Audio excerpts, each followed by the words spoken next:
have a seat right here. Good to see you. Yeah. All right.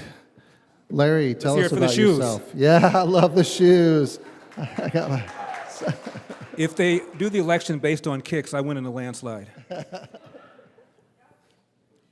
So tell us a little bit about yourself, about your campaign, and Well, the quick story is that my father, my last name is Elder. My father never knew his biological father.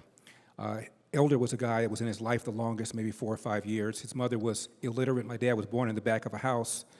And my dad comes home at the age of 13 and starts quarreling with his mom's then boyfriend. Elder was long gone. Elder, by the way, was an alcoholic who would abuse his mom, and when my dad tried to stop it, he would beat up my dad. So rough life. He comes home at the age of 13, starts quarreling with his mom's then boyfriend. She sides with the boyfriend, throws my father out of the house, never to return. You're talking about a black boy, Athens, Georgia, 13 years old, at the beginning of the Great Depression. My dad said he cleaned up trash. He became a Pullman porter. They were the largest private employer of blacks in those days. And he came to this state called California and a city called Los Angeles. And my dad was blown away. You could walk through the front door of a restaurant, sit down, and actually get served. So my dad made a mental note, maybe someday I'll relocate to California. Pearl Harbor. My dad joined the Marines. I know I saw a Marine here somewhere. EW? right here, Yeah. EW. And I asked my dad, why did he join the Marines? And you know what I'm going to say? 2 reasons. The go where the action is, I love the uniforms. So my dad was stationed on the island of Guam. The war is over. My dad was a staff sergeant in charge of cooking for the colored soldiers. And my dad could look at a cake and tell you what's in it. So my dad goes back to Chattanooga, where he met and married my mom, to get him a job as a cook. And he's told, we don't hire niggers. My dad goes to the unemployment office. The lady says, you went through the wrong door. My dad sees colored only, goes through that door to the very same lady who sent him out. Comes home to my mom and says, this is nonsense. I'm going to L.A. where I was before the war. I'm going to get me a job as a cook. I'll send for you.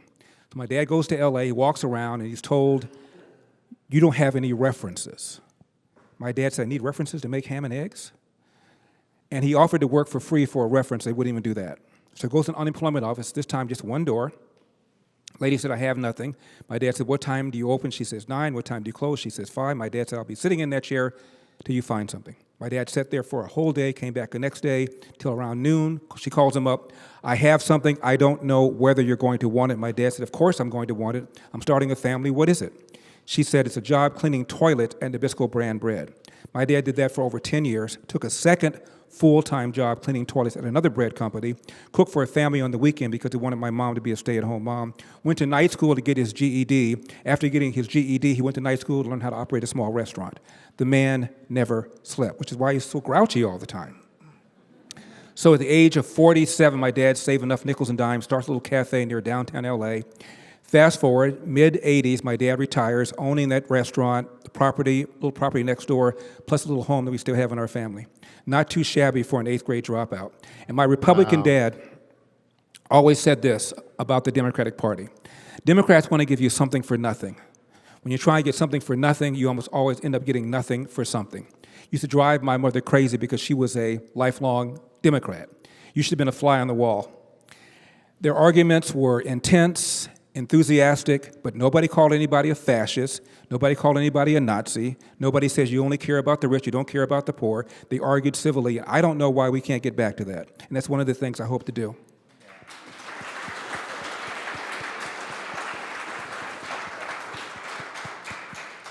What do you think the biggest challenge that we're facing is right now, and how would you approach solving that? The biggest economic challenge, obviously, is the economy, the inflation, the ridiculous war against oil and gas that Joe Biden, the Democrats, have been pushing, this nonsense that EVs on par are better for the environment than gasoline-powered cars, the printing of money, the paying people not to work, the debt, the deficit. That's one of the reasons I have proposed, and I don't think anybody's doing this, anybody. I propose an amendment to the Constitution to fix spending to a certain percentage of the GDP. Without doing that, government gets bigger and bigger no matter who's president. It got bigger under Ronald Reagan, my favorite president. It got bigger under George Herbert Walker Bush. It got bigger under W. It got bigger under Donald Trump. In part because much of our spending is the so-called entitlements. I say so-called because once you contribute something, I don't think it's fair to call it an entitlement. But Social Security, Medicare, Medicaid, and now Obamacare, plus other programs. And I'll use the word unsustainable. That is what Bill Clinton called them. That is what Barack Obama called them. But nobody does anything because if you run promising to reform any of those, you will lose the election because the other side will accuse you of not caring about the sick, the poor, the elderly. But they've got to be reformed, and spending has got to be cut, and sooner or later we've got to do it. Now, politicians, most of them, their number one agenda is to get elected. Number two agenda is to get reelected. And if you run saying you're going to cut stuff, as I said earlier, you're not going to get elected. The only way to really do the reforms that are necessary and the deep spending cuts that are necessary is with the law that forces them to do it so they go to the public afterwards and then say, please don't hurt me, I had no choice. We have to do that. It's not pie in the sky. The Constitution has been amended on average every 10 years since it was ratified. Once I use my bully pulpit and explain to people, particularly young voters, these programs are not going to be there for you unless there's a serious reform. If I can do that, we can amend the Constitution to really get the spending under control. What inspired you to run for office? To come down the campaign trail, to get involved in this? It's just a crazy amount of work, and what's driving you? You know, I never thought I'd run for anything. I ran for third grade class president. Before you asked me, yes, I won that one. So I'm batting 500. I ran in the government recall election in California because so many people I respect approached me and asked me to do it. My pastor, Jack Hibbs, my good friend, Dennis Prager, without whom I would not be on the air, approached me. Another good friend named Lionel Chetwynd, a conservative filmmaker, and then a local activist named Jenny Sand. They all approached me at different times. And I thought that they were nuts because California has not elected a Republican statewide in over 20 years. But this was a recall election. So many people were angry at Gavin Newsom for shutting down the government the way he did and for sitting up there at that French Laundry restaurant with the very people that drafted the mandates. He was not wearing a mask. He was not engaging in social distancing. And they thought of him as a huge hypocrite. And that spurred this movement to recall him. So enough signatures were gathered to recall him. And for a while, I thought maybe if the ball carried him the right way, if he got recalled, there were 46 replacement candidates, including myself. Whoever got the most votes would have become governor. So in theory, I could have become governor with as little as 25% of the total votes cast if the ball had bounced the right way. So I thought maybe there was a shot. I finished number one of all the 45 other candidates, and these were Republicans, Independents, and Democrats. I got 3.5 million votes. I got 49% of all the votes cast on the replacement side. The next highest person got 9%, which, by the way, 49% was the same percentage that Arnold Schwarzenegger got in 2003 when we did recall another governor. But since then, there are 5% more registered Democrats in California. There are 50% more registered independents in California, and independents in California vote Democrat. There are 33% fewer registered Republicans, and I still got 49%, the same percentage that Schwarzenegger got. So no matter how you slice it, it was a very successful campaign. I got in with just 8 weeks left. In 8 weeks, I raised $27 million. California has 58 counties. On the replacement side, I carried 57 of 58. The guy, by the way, that the state GOP wanted and the federal GOP wanted was a guy named Kevin Faulconer, two-term mayor of San Diego.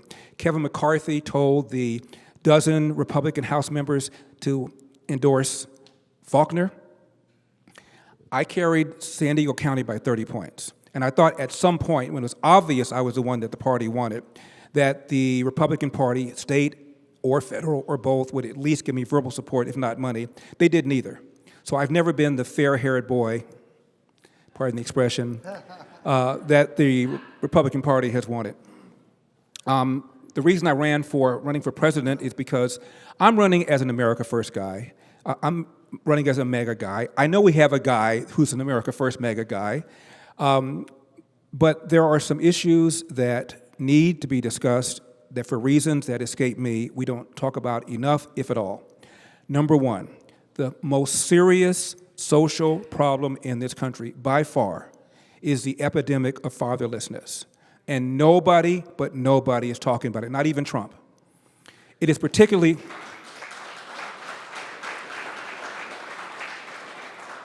It is particularly acute in the black community, where 70% of black kids enter the world without a father in the home married to the mother, up from 25% back in 1965. And now 25% of white kids enter the world without a father in the home married to the mother. And the stats are clear. If you're raised without a dad, you're 5 times more likely to be poor and commit crime, 9 times more likely to drop out of school, and 20 times more likely to end up in jail. Now, I was recently on a program called Charlemagne the God. That's the host to whom Joe Biden said, "You ain't really black if you don't know if you want to vote for me or vote for Trump." I'm on his show, and I said what I said about fatherlessness, and he was resisting. And I said, all right, a young black man aged 10 to 43 is 13 times more likely to be murdered than a young white man, same demo. 60% of the homicides, the robberies, and the shootings in America are committed by blacks. A white male, 19 years and younger, the number one reason for preventable death of people 19 and younger who are white males is accidents, like car accidents, drownings, drug overdoses. The number one cause of preventable death for a 19-year-old male and under is homicide, almost always committed by another 19-year-old male, black male and under. Now, unless you're prepared, I said, to say that black people are just genetically inclined to commit more crime, I'm assuming you're not going there. If it isn't fatherlessness, what is it? He had no answer. We need to begin talking about this. I've got some ideas about what we can do about it, but nobody's talking about this. And so much of this nonsense about America being systemically racist is driving almost everything in this country, and I don't feel that our party deals with it as aggressively as we should. And we need a voice like yours in that race talking about that. Thank you. Can I just say one more quick thing about it? Sure. Do I have time? One quick thing. Okay, one quick thing, because I'm a radio host, I can go. Biden goes to Howard University, commencement address. He tells these students, most of whom are black, the number one threat to the homeland is white supremacy. Are you nuts? Are you mad? The Anti-Defamation League keeps track of how many people are killed every year by extremists. Last year, 25.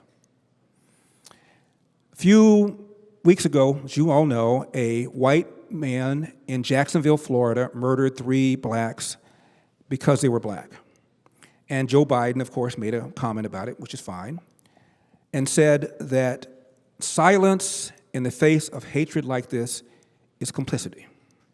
About 3 months ago, a black man walked up to a white man in Tulsa, Oklahoma, pulled out his gun, shot him in the back of the head, and killed him execution style. Went to another part of the same town, found another white guy, went up to him, pulled out the gun, shot him in the back of the head, killed him execution style. Admitted he did it because they were white. Biden didn't say a darn thing. Now, do you want to play this game? Most homicides are same-race homicide. Most whites who are killed by whites. Most blacks who are killed by blacks. But every year, there are roughly 750 interracial black-white homicides. A small percentage of the total homicides, but every year about 750. 500 white people are killed by blacks, even though blacks are just 13% of the population. 250 blacks are killed by whites, even though whites are 60% of the population. Now, if somebody like Donald Trump said, the number one threat to the homeland is black supremacy, he would be properly called and denounced as a race-hustling demagogue. But Biden says the same thing, and nobody says a darn thing. It's an outrage, an absolute outrage, and it's dividing this country. Yeah. Oh. Thank you for your insight, and thank you for joining us. My pleasure. Thank you. Yes. Larry Elder. Thank you, Larry.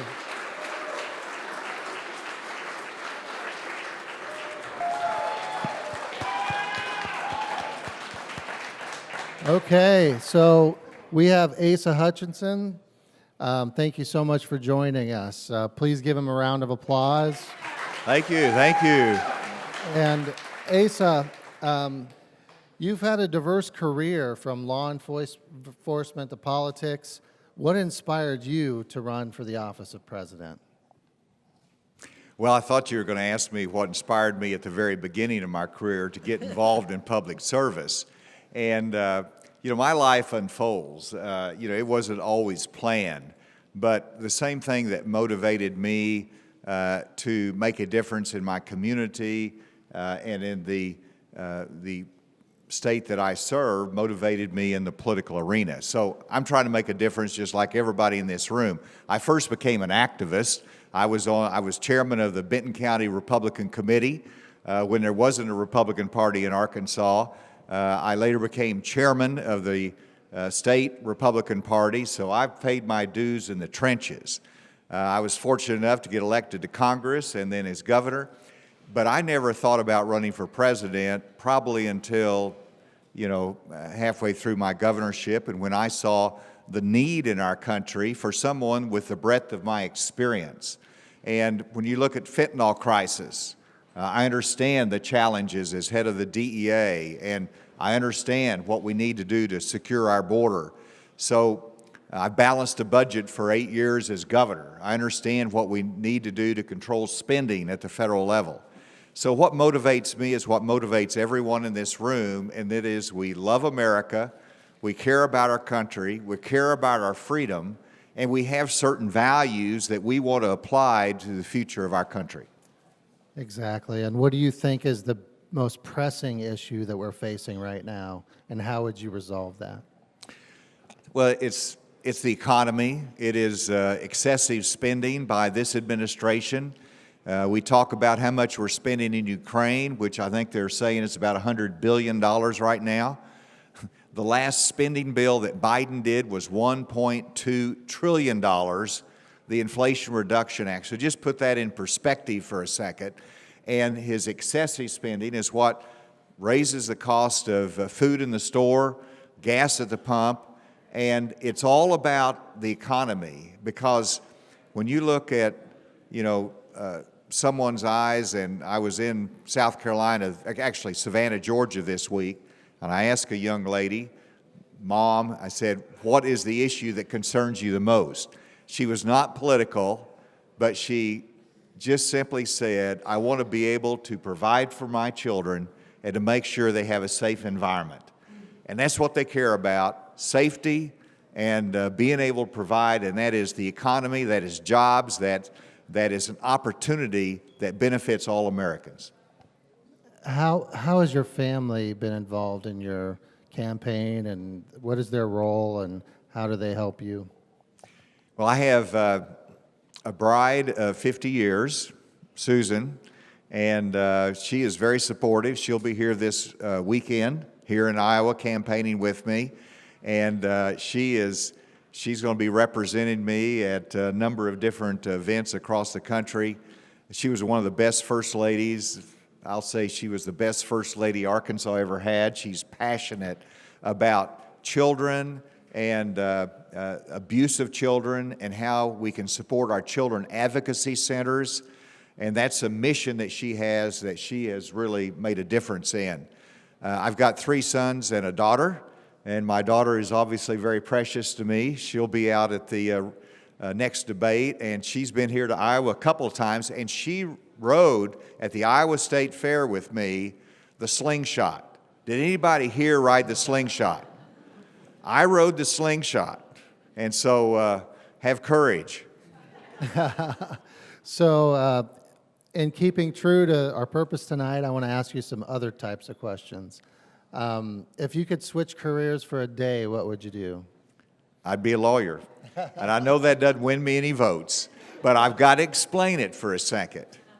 That as a person of faith, as a Christian, justice is a habitation of God's throne. And I know a lot of lawyers might not be a minister of justice, but I believe if you help people, whether it's in the political arena or whether it's in the courtroom or whether it is just simply giving them counseling or a tough time of life, that makes a difference for them. So I know that was a more serious answer than probably what you wanted, because I could say I'd want to be an NBA basketball star, but I was trying to be more realistic. Sure. We appreciate that. And what's your favorite way to unwind after a long day on the campaign trail? Well, I love to play basketball. I'm an international basketball star, as nobody knows. But I've played pickup basketball in Cuba, in Japan, in Israel, in Germany, in Switzerland, in Bolivia, in Mexico. So that makes me an international basketball player. And so I've just had, it's been a habit of mine to play basketball. I've got my grandsons I play with now, which sound like they're like this, but I've got a 6'7" grandson. And so it's a pretty challenging game. I do that, and I love to read. I love to read the history, and so at night, I'll take a book and read biography that's inspiring, and you also learn, and it deepens your well for the campaign trail. Anything in particular? Reading? Yeah, any biography in particular? Oh, my. The A.J. Baines, the Truman race of the election of 1948 is an incredible book because you learn a lot about that election. And then The Great Dissenter, which is about Justice John Marshall Harlan, who dissented in Plessy v. Ferguson. He was the only judge that dissented, and he became known as the Great Dissenter. But incredible book. I enjoyed because you learn so much about it. And then The Troublesome Young Men. And that's a book, I think it's by Lynn Olson, but it's on three members of Parliament in England that helped Winston Churchill become Prime Minister. And they fought the battle against, the Chamberlain administration that was appeasement. And they were strong and they supported Winston Churchill, but they didn't have the fame and glory that Winston Churchill had. That's great. I could see my wife taking notes back there. I know she read the Truman book. I'm not sure about the other two, but those are the types she likes to read as well. Tell us about a place you've traveled to that left a lasting impression on you. Wow. Well, every place you travel, but I'll say this, it's Israel. I've been to Israel as a member of Congress. I was met Prime Minister Netanyahu whenever he was there in his first administration, and then I went back as governor and I saw him in his second administration. And I've been able to go to Israel first as someone who saw the biblical lands and to understand the history there, and then I've been back to learn about their technology that we can partner with them on, their defense. I went there at Homeland Security and saw what they were doing in terms of protecting their own country and applied some of those lessons to us in the United States. And so Israel, because there was nothing like going over that city, going over the hill and seeing the old city of Jerusalem. It just takes your breath away. And in the last debate, nobody noticed it, and they should have noticed it, but I had a pin on. And the pin was not just a flag of the United States, but it was a flag of the United States with the flag of Israel. And it was to showcase that we have a long-standing relationship, partnership with Israel that should not be changed and altered or ended. That's why I wore that flag, and I was proud of that relationship with Israel. Well, and that makes me want to ask you, how much has your faith played a role in your campaign and the decisions you've made to run for president? Well, I am a flawed human being, like we all are. And so I don't hold myself out as a bastion of faith. But I do present myself as somebody that appreciates faith and is dependent upon a sovereign God to guide me in decisions and in the path of my life. And that is important. And we need to have a leader in this country that recognizes their decisions will not only be judged by the people, will not only be judged by history, but will be judged in the light of eternity as well. And just that simple recognition makes you a better public servant. We need to have, and your faith, biblically, we should have courage. And we need leaders with courage. But we also need leaders with a sense of humility, that it's not all about them, it's about the common good. It's about doing the right thing for the people of America. Well, thank you so much, Asa. Thank you for joining us. Thank you. Thank you. Great to be with you. Thank you. Thank you very much. And we have EW coming up soon. Now our last speaker tonight, our last interview is E.W. Jackson. He is new to the race. And here he comes. Come on up, E.W. Thank you. And he's got a book too. All these guys are writers. Writing and preaching, and you've got a radio show? Oh, no, not anymore. Not anymore? I resigned from being a talk show host at American Family Radio to do this. But I used to be on American Family Radio, and we had stations that were heard in Sioux City and Waterloo and Burlington and various parts of Iowa. So yeah, I'm not new to all the people in Iowa, but trying to introduce myself to those who haven't met me or known me before. So you're very well known in Virginia. I run for office in Virginia. I won the nomination for lieutenant governor a few years ago. That was when Ralph Northam was first running for lieutenant governor, the guy who ultimately tried to close up churches in Virginia, and the guy who said that even if a baby is born alive after an attempted abortion, we can then decide whether to live or die. That's the guy, unfortunately, that we ended up governing Virginia for a while. But yeah, I was part of that race. That's wonderful. And what led you to run for president? You know, you're a little late in the race, just a little bit, and you've got your work cut out for you. What led you to make that decision? It's very simple. I love this country.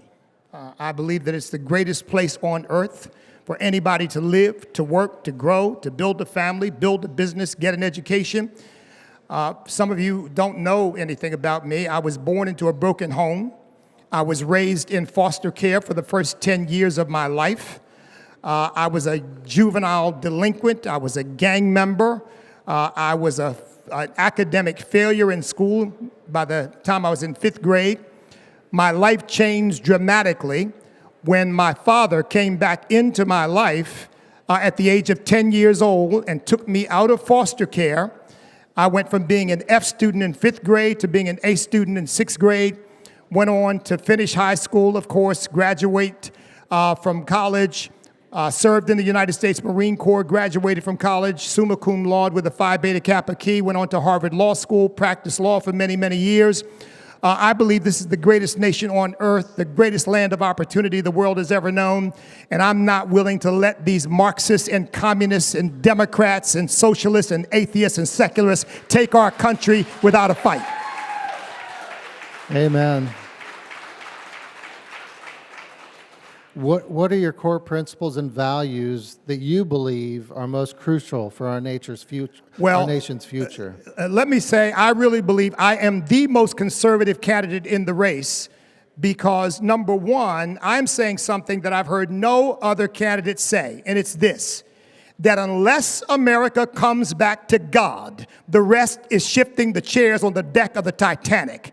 This nation was birthed by faith in Almighty God. Our founding fathers said that our rights and liberties don't come from man, they come from our Creator. They were setting not only a legal and political marker, they were setting a cultural and spiritual marker. They were saying that we as a nation are ultimately accountable to Almighty God. And these bunch of ne'er-do-wells, these bunch of anti-American, anti-Christian haters are trying to convince us that there was something wrong with that founding. There was everything right about that founding. On this coming Saturday, I believe it is the 17th, we will celebrate the 236th anniversary of the most successful governing document in the history of mankind. Our Constitution is approaching almost a quarter of a millennium old. There's never been anything like it. I believe it's because the hand of God was on that Constitution and on our founding fathers. And again, I'm not letting anybody take that away from us.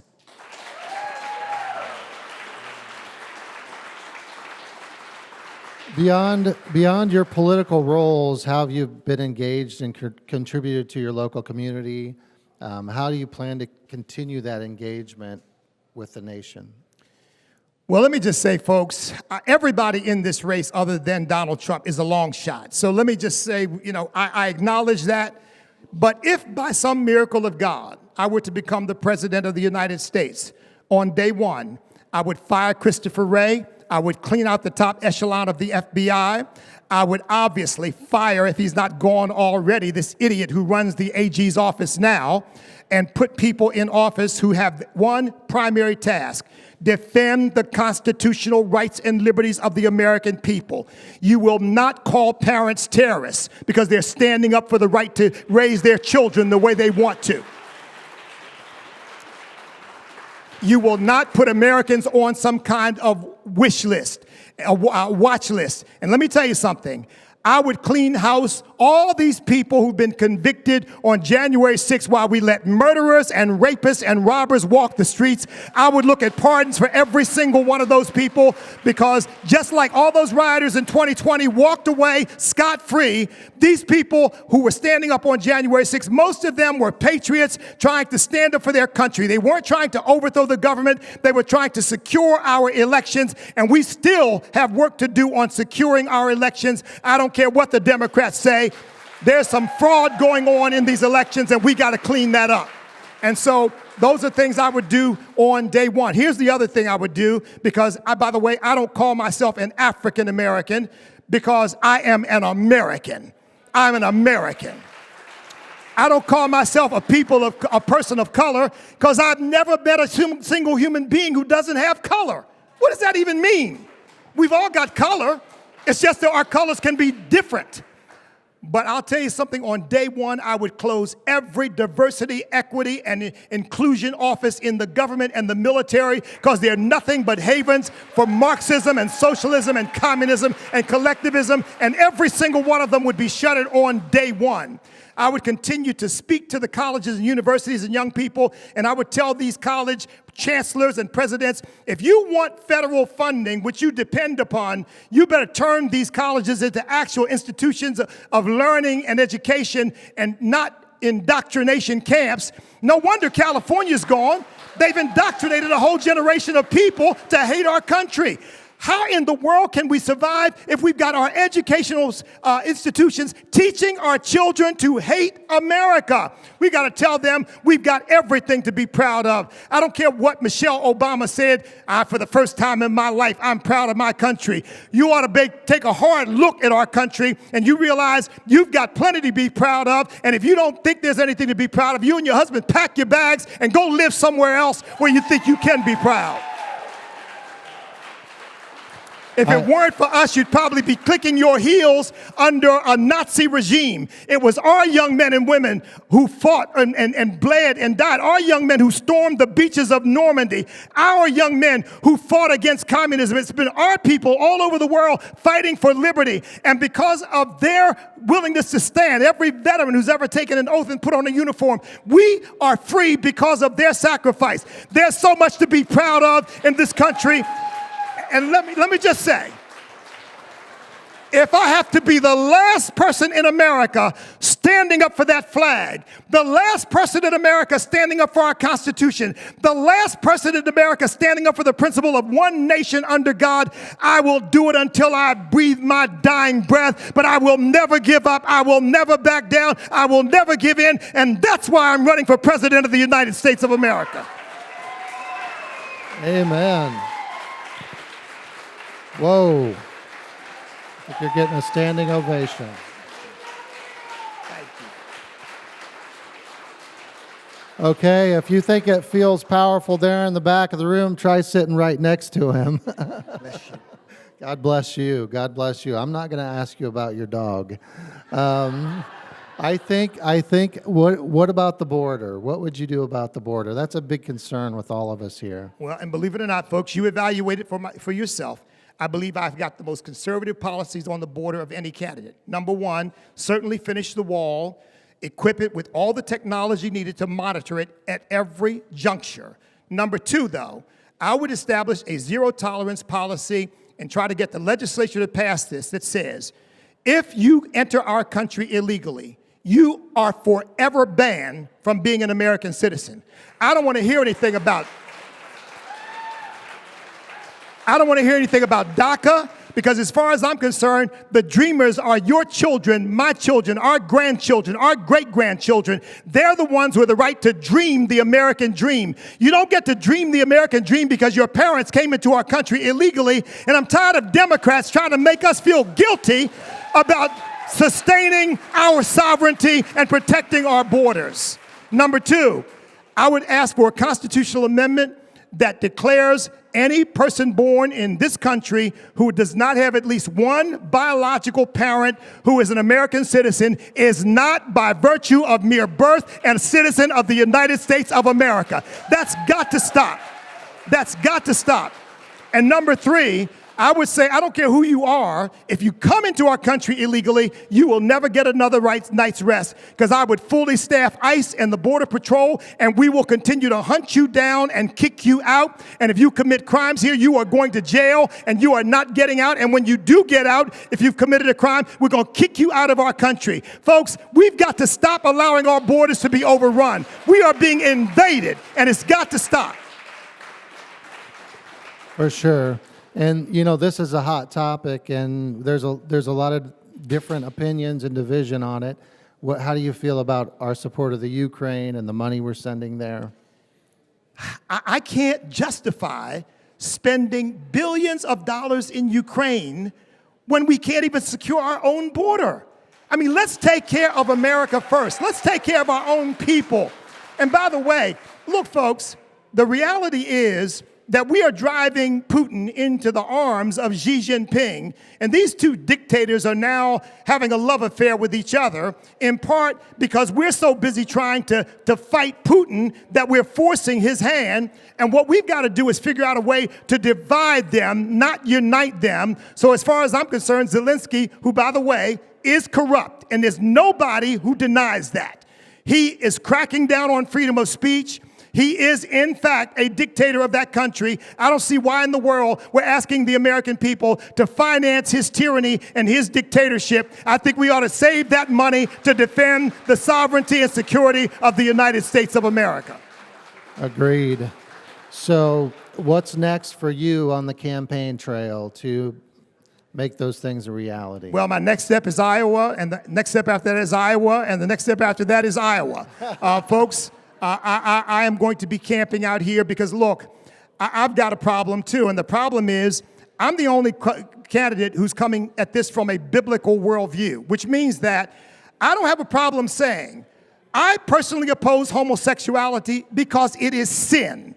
It is sin because the Bible says it's sin. I don't hate anybody. I love them all. I pray for them all. But I want a constitutional amendment that says there are only two genders, male and female.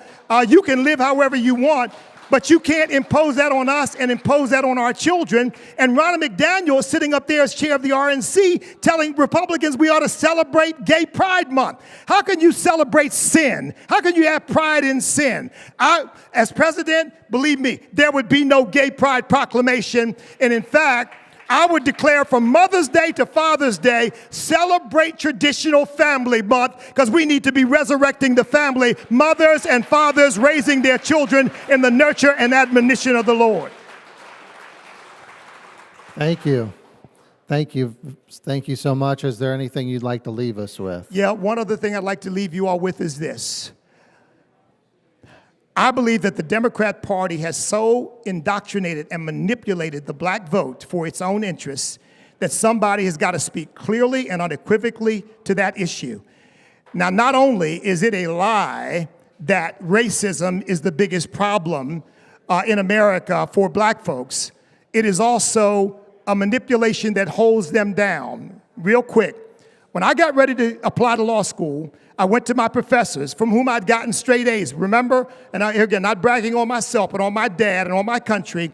I graduated summa cum laude, straight A student, Phi Beta Kappa. I went to them and said, I want to go to Harvard Law School. They said, well, I would lower my sights because, you know, black people don't do well on standardized tests because they're culturally biased. Now, I'm thinking to myself with my lightning fast mind, well, you know, my ancestors have been here 200 years. I think I got the culture. So what's the issue? The issue is they were dumbing me down. They were trying to get me to lower my sights. They were trying to convince me that I couldn't make it without their help. But my beloved late father, who got me out of foster care, taught me, son, you can do anything you want to do. You put your mind to it. You work hard. This is the greatest nation on earth. You can reach for the stars, and you might land on the moon, but you've got to reach. You got to go for it. And I decided, well, you know what? I don't care what they say. I'm going to apply. I got into every law school I applied to: Harvard, Yale, Columbia, NYU, Michigan, University of Virginia. I didn't get turned down by one. I heard the same drivel when it was time to pass the bar exam. Black people don't do well on standardized tests. I passed 2 bar exams at the same time, Massachusetts and Pennsylvania, and passed them both on the first try. I didn't have to do it multiple times like John Kennedy Jr., remember? Took him about 3 or 4 times to pass it. And yet we're told, but black people don't do well. I am tired of the lie that America is a land of white supremacy and racism. This is the greatest land of freedom and hope and opportunity of any nation that's ever existed on the face of the earth. And I want every American to fulfill his or her God-given potential in this great land of freedom. And I'm going to stand up for America for as long as I have breath in my body. And so I'm asking you, caucus for me, help me. Show these people they don't get to choose for you who's going to represent you and who can run and who can't. I'm asking you to help me show them that the people get to decide, not the elites, not Ronna McDaniel, not the RNC, but the people of the United States of America and the people of Iowa. God bless you, and God bless the United States of America. Thank you so much. Yeah, thank you. Thank you.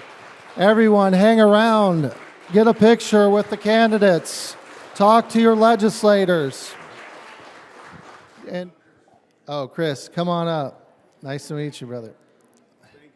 Yeah, Christopher is here to represent Ryan Binkley. He's going to speak for Ryan. We love Ryan. Thank you.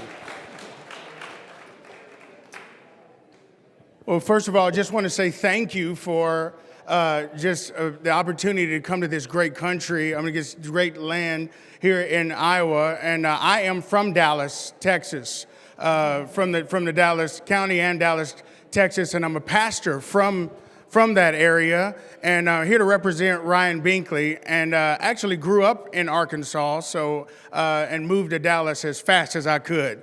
And I'm thankful to be here. I'm representing Ryan Binkley. As we said, there's certain things that he is standing for that I believe that is important for us as a nation. So many things that people are saying is hope. How many know we need hope in this country? One of the things that's important, Ryan is a pastor. I know him as a great friend. He's a pastor of Create Church. He's a businessman. Not only is he a businessman, but he's also a person who loves this country.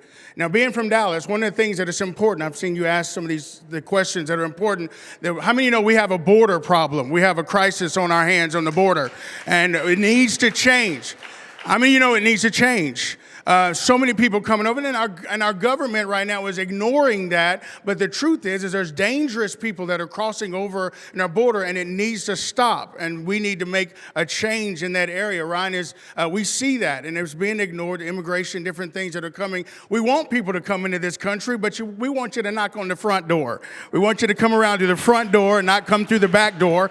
And we believe that Ryan is going to stand for that. We need health care reform. We need health care reform. And we also need, what is this? The economy, stupid. Is it not the economy? Inflation, different things that are going on in our country where we need to change. They can Xerox money off, but Brian has a 7-year plan for that as well. And one of the things that I know each candidate has talked about, Larry Elder talked about this as well, and that is, how many know that the Republican Party needs the black vote? How many know that we need change instead of us being the divided states of America, we need a shepherd that can unite us. So we need to come back to being the United States of America. No matter where you come from, no matter what background, no matter where you've been, you come over to the United States of America because we believe in unity. And one of the things that I believe that it's been a lie has been a lie that the Democratic Party has presented to our African American, whatever, people of color, whatever they change the name to, is the fact that if you are a person of color, that you have to vote Democrat. And I'm telling you, that's a lie. I believe that when we talk about the Republican Party, we need to, the message of hope that we can bring all people of color together so that we can come once again be the United States of America again. And unity is the main goal of that. Amen? As a unity, bringing people together for that. And the last thing I'm going to say is all roads lead through Iowa. Dallas County and Dallas, Texas, Dallas County here in Iowa. And I just want to say that it is, even though the Dallas Cowboys won their first game, trying to figure that out, that means nothing. All roads lead through Iowa, and I am excited to be able to represent Ryan Binkley and know that because of whatever happens, I believe that God is still in control, and we still live in the greatest nation on the face of the earth, and it is the United States of America. All right. I'm not done with you. Have a seat. Sorry. I'm a preacher, so sometimes I get a little excited. He was a preacher. I get excited sometimes. Yes, sir. So I've interviewed Ryan. I've spent a lot of time with him. He's amazing. Great so guy. how well do you know him? I know him pretty good. He's a good friend. Okay, is he an early bird or a night owl? He is a night owl. Who's his favorite college team? He loves UT, but he also does Baylor as well. He's a Baylor fan. Favorite vacation destination? Well, he loves to go to Mexico, but we'd rather, again, they knock on the front door instead of the back door. Did I say that before? Okay. Is he a dog or a cat guy? He's a dog guy. What's his favorite book? The Bible, and it better be. He loves reading the Word. He loves the Bible. He better have read my latest book that just came out, A Shot in the Dark. I was shot in a hunting accident years ago, and I just wrote a book about it called Shot in the Dark. My best friend shot me in a hunting accident, and I lived through it. And the premise of the book is that your life is not a shot in the dark. God has a plan for you. He has a plan for you. Not only that, he has a plan for this nation as well. So, yes. And where can we find that book? It's online. You can find it on Amazon. My name is Chris McCrae. It's, again, the book's called Shot in the Dark. But Ryan had better read it, and he also he reads the Bible. Well, thank you so much. Thank you so much. Thank you so much, Christopher. Thank you, guys. Everybody Thank you give guys so much Christopher a big round of for allowing me to be a applause. part. Thank you. Yes. Tell Ryan hello for us. Yes.